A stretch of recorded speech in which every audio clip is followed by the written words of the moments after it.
Hello. Today I wanted to talk about parts 4 through 7 of the Global Weather Webquest. You are going to use several pages on the National Weather Service website to complete this.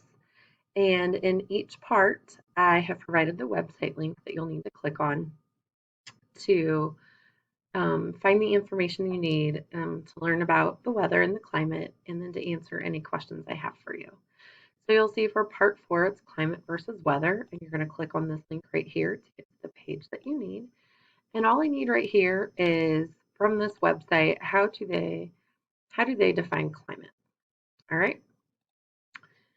Of course, there's other information on there I want you to read, so don't just stop once you go, oh, this is what climate is. The other information we still need to know. I'm just not going to ask you a question on every single paragraph. When you get to part 5, you're learning about climate zones, and so you'll click on this website right here to learn about climate zones.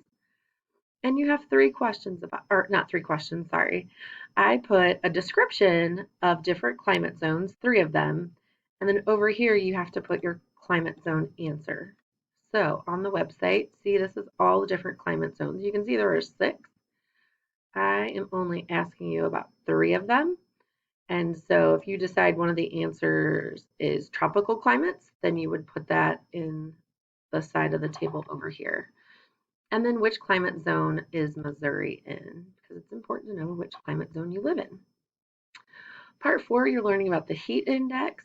So you're going to click on this link, and I need you to explain how a heat wave occurs. We always hear people talk about heat waves in the summertime. So explain how a heat wave occurs, and then name one factor that can increase the heat index.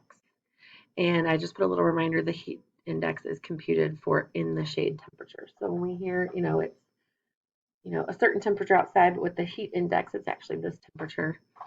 And then part 7 for wind chill, you'll click the link right there. I just need to know the definition of wind chill, and it's going to be on this website. You don't have to do any other digging. And then what parts of the body are at greatest risk for frostbite?